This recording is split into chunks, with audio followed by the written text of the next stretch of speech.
जय माता दी फ्रेंड्स, कैसे हैं आप सब दोस्तों? बताने के लिए कमेंट में जय माता दी जरूर लिखें। दोस्तों, आ रहा है करवा चौथ का त्योहार। सभी सुहागनें श्रृंगार करेंगी और माँ गौरी से अपने पति की लंबी आयु के लिए प्रार्थना करेंगी। माँ गौरी से हमारी यही प्रार्थना है कि वो आप सभी की मनोकामनाएं जरूर पूरी करें। दोस्तों, आज हम जानेंगे करवा चौथ व्रत की विधि और आप सभी के करवा चौथ से संबंधित बहुत सारे प्रश्नों के उत्तर भी देंगे। तो बने रहिएगा हमारे साथ अंत तक और वीडियो को स्किप बिल्कुल भी मत कीजिएगा। फ्रेंड्स, आपको बता दें कि इस बार करवा चौथ कब है और अहोई अष्टमी कब है एवं व्रत की कथा क्या है। इन सभी की वीडियोस का लिंक आपको डिस्क्रिप्शन बॉक्स में मिल जाएगा, आप प्लीज वहां से जान लीजिएगा। अब आपको बता दें कि व्रत वाले दिन आपको सुबह जल्दी उठना चाहिए। नित्य कर्मों से निवृत्त होकर स्नान करके आपको हल्के रंग के वस्त्र पहनने चाहिए। सबसे शुभ रंग लाल है, इसलिए आपको इस दिन सुहागन के लाल रंग में खुद को जरूर रंगना चाहिए। वरना आप हरे, पीले, नारंगी, आसमानी एवं गुलाबी इत्यादि हल्के रंग के वस्त्र पहन के 16 श्रृंगार करें। आप सभी ने मेहंदी तो लगा ही ली होगी। फ्रेंड्स, पहले आपको बता दें सरगी के बारे में। सरगी लेना बहुत जरूरी होता है, सम्मान का प्रतीक होता है। अगर आप सरगी लेते हैं तो सुबह सूर्योदय से पहले ही ले लें। 3 बजे से 5 बजे के बीच ले सकते हैं। अगर आपके यहाँ सरगी नहीं ली जाती तो जैसा आपके यहाँ होता है वैसा ही करें। और अगर आपकी सासू माँ आपसे दूर रहती है या नहीं है तो आपको बिना सरगी के ही व्रत रखना चाहिए। अब आपको अपने पूजा घर में आके माँ करवा चौथ की स्थापना करनी है। करवा चौथ माता की फोटो को आपको स्वच्छ करके चुनरी पहनाकर और श्रृंगार कराकर अपने पूजा स्थल में स्थापित करना है और धूप, दीप, पुष्प से पंचोपचार पूजा करनी है। अभी सिर्फ सिंपल पूजा करें क्योंकि मुख्य पूजा शाम को होती है, उसे अभी जानेंगे। दोस्तों, इस प्रकार से पूजा करने के बाद आपको फिर व्रत का संकल्प करना है। अपने हाथ में थोड़ा जल, पुष्प, अक्षत और दक्षिणा लेकर संकल्प करें कि हे करवा चौथ माता, मैं आज आपके करवा चौथ व्रत का संकल्प करती हूँ। आप इसके प्रभाव से मेरे पति को लंबी आयु का आशीर्वाद दें और मुझे अखंड सौभाग्यवती होने का वरदान दें। दोस्तों, आजकल ट्रेंड बदल चुका है। आजकल पुरुष भी ये व्रत करते हैं और करना भी चाहिए, कोई मनाही नहीं है।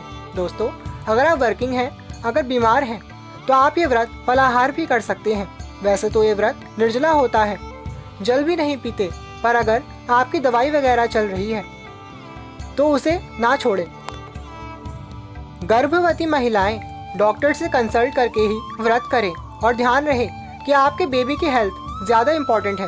करवा चौथ तो हर साल आता है और माता रानी सब जानती हैं, इसलिए मूर्खता ना करें। अगर डॉक्टर मना करते हैं तो व्रत ना करें।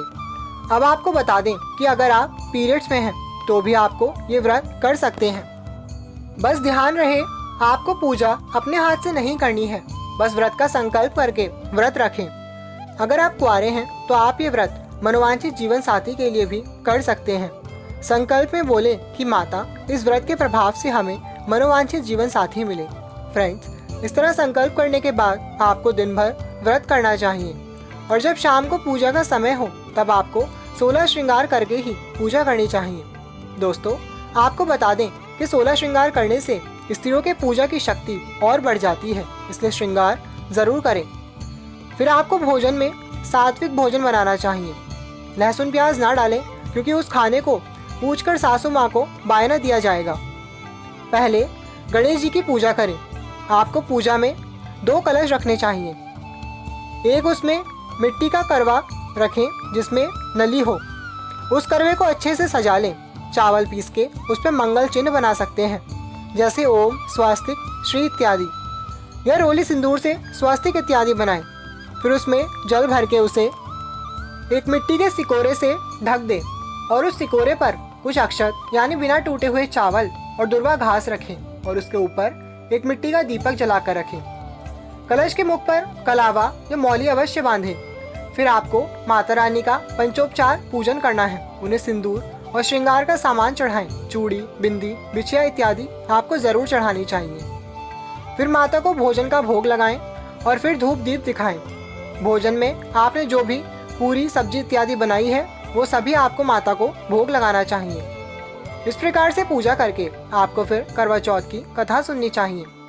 दोस्तों, कोई भी व्रत बिना कथा के संपूर्ण नहीं होता, इसलिए कथा जरूर सुने। हमने एक वीडियो में सुनाई है, डिस्क्रिप्शन बॉक्स में लिंक भी मिल जाएगा। अगर आप सुनना चाहते हैं तो वहां से भी सुन सकते हैं, या फिर आप स्वयं भी पढ़ें तो ये और भी अच्छा है। जो स्त्रियां पीरियड्स में होंगी वो किसी भी कुमारी कन्या से कथा पढ़वा के उन्हें अंत में दक्षिणा अवश्य दें, या फिर आप अपने पति से पूजा करा सकती हैं और कथा आप वीडियो से भी सुन सकते हैं। इस तरह कथा पढ़ के आपने जो बायने की थाल है जिसमें आपको भोजन, श्रृंगार का सामान और दक्षिणा रखनी है, उस थाल पर से 2 बार अपने हाथों में जल लेकर बाएं से दाएं घुमाते हुए फेरें और उस जल को भूमि पर डाल दें। फिर माता की आरती करते हुए पूजा संपूर्ण करें और क्षमा प्रार्थना करें भूल चूक के लिए। फिर आपने जो कलश स्थापित किया था, जिसपे दिया रखा था, वो आपको चंद्रमा को अर्घ्य देने के लिए ले जाना है। आप जहाँ भी छत या बालकनी से दर्शन करेंगे वहाँ आपको वो दीपक रखना चाहिए और फिर चंद्रदेव को देखते हुए जल की धारा से अर्घ्य दें। उनकी आरती उतारें और पति की लंबी आयु की प्रार्थना करें। फिर आपको चलनी में वो दीपक रखकर चंद्रमा के दर्शन करने हैं। फिर तुरंत बाद अपने पति के दर्शन करने हैं। ध्यान रहे चंद्रमा के दर्शन और पति के बीच में किसी और के दर्शन ना हो। दोस्तों, आपने जो कलश रखा था उसमें गंगा जल डालना ना भूलें। गंगा जल अवश्य डालें। फिर इस प्रकार से अर्घ्य देने के बाद आपको अपने पति देव के चरण स्पर्श करके उनसे आशीर्वाद लेना चाहिए। अगर आपके पति बाहर रहते हैं तो आप अपने हस्बैंड की फोटो भी देख सकते हैं, या फिर चंद्रमा के बाद मन ही मन उनका स्मरण करें। दोस्तों, हमारे सनातन धर्म में पति को परमेश्वर माना जाता है, इसलिए उनका आशीर्वाद जरूर लें। आपको अपने पति का कभी भी अपमान नहीं करना चाहिए, न लड़ाई झगड़ा करें। कम से कम आज के दिन तो उनका सम्मान जरूर करें। अगर आपका कोई झगड़ा हुआ है तो उनसे क्षमा मांगकर त्योहार को खुशी खुशी मनाएं। दोस्तों, त्योहार इसीलिए आते हैं कि हम अपने रिश्तों को सुधार सकें।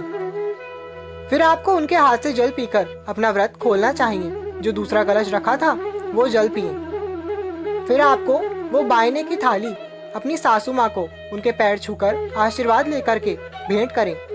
अगर आपकी सासू माँ आपके पास नहीं है तो किसी भी बड़ी उम्र की महिला को जो आपसे बड़ी हो उन्हें बायना दे सकते हैं, या फिर किसी ब्राह्मण को दे दीजिए।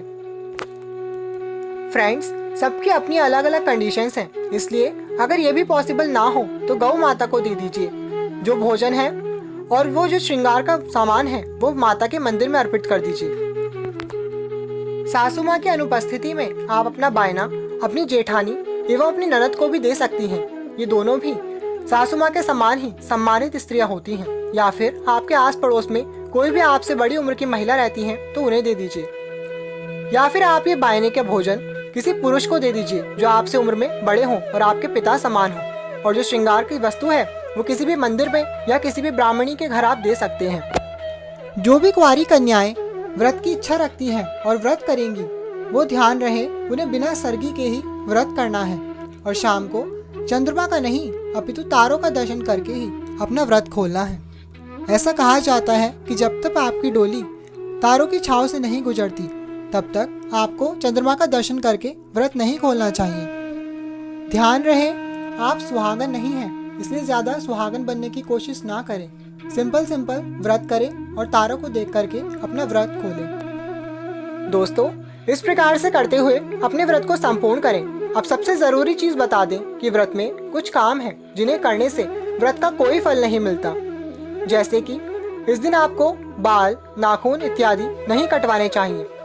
अगर आपको पार्लर आदि जाना है तो एक दिन पहले ही जाएं। इस दिन थ्रेडिंग इत्यादि भी ना बनवाएं। दोस्तों, बहुत से लोग इसे पति पत्नी के प्यार का दिन बता के व्यर्थ कर देते हैं, लेकिन आपको बता दें कि इस दिन आपको संग नहीं करना चाहिए, वरना देवी आपसे रुष्ट हो जाएंगी और आपको उनके कोप का भाजन बनना पड़ेगा। दिन से लेकर रात तक पवित्रता रखें, कोई संबंध ना बनाएं अपने पति के साथ। हर दिन पति पत्नी के प्यार का है, एक दिन परहेज कीजिए। ये भी माता रानी के पूजन का एक पर्व है। इसे पवित्रता और सात्विकता के साथ ही निभाएं, तभी आपको व्रत का फल मिल सकता है। दोस्तों, आपको बता दूं कि व्रत तन से पहले मन से होता है, जैसा कि हम आपको अपने सभी वीडियोस में बताते हैं। इसलिए आज के दिन आपको अपने मन पर भी पूर्ण नियंत्रण रखना चाहिए। किसी के प्रति भी मन में बुरी भावना ना लाएं। किसी की चुगली, निंदा, बुराई इत्यादि ना करें। और यदि आपकी सासू माँ से आपकी नहीं बनती है तो कम से कम आज त्योहार के दिन उन्हें अवश्य मनाएं। उनसे अपने भूल चूक के लिए क्षमा मांगे। यदि गलती उनकी भी है तो भी आप ही क्षमा मांग के अपने संबंध सुधारने का प्रयत्न अवश्य करें। फ्रेंड्स, वो आपसे बड़ी हैं, आपकी माँ समान है। अगर आप आज के दिन उनके चरण स्पर्श करके उनको सम्मान देती हैं तो देखिएगा उनके दिल से आपके लिए दुआ ही निकलेगी। आप करके देखिए। अपने परिवार में आज के दिन खुशी का माहौल बनाने से भी आप देखेंगे कि माता रानी आपसे बहुत प्रसन्न होंगी और आपकी सभी मनोकामनाएं पूर्ण करेंगी। तो दोस्तों, कर लीजिए इस प्रकार से करवा चौथ का महाव्रत और कर लीजिए माँ गौरी को प्रसन्न और पा लीजिए अखंड सौभाग्यवती होने का वरदान। अब हम आप सभी को तहे दिल से धन्यवाद देना चाहते हैं क्योंकि आप सभी की कृपा से, आप सभी के सहयोग से हमारी जो कन्या पूजन वाली वीडियो थी उसे आप लोगों ने लगभग 2 लाख लोगों तक पहुंचा दिया है। और हमारे शाक्त परंपरा परिवार में और भी बहुत सारे नए सदस्य जुड़े हैं। आपसे अनुरोध है कि यदि आप हमारे चैनल पर नए हैं तो माता रानी के इस प्यारे से परिवार का हिस्सा अवश्य बने। चैनल को जरूर सब्सक्राइब करें और बेल आइकन को भी प्रेस कीजिए क्योंकि हम आपके लिए लाते हैं समय समय पर व्रत त्योहारों से जुड़ी जानकारियाँ और आपके जीवन से जुड़ी कई समस्याओं के समाधान अपने उपायों और टोटकों के माध्यम से। दोस्तों, अब मिलेंगे अगली वीडियो में। तब तक के लिए thank you all, love you all, जय माता दी। यदि मन में कोई भी प्रश्न या शंका हो तो निसंकोच होकर के हमसे कमेंट में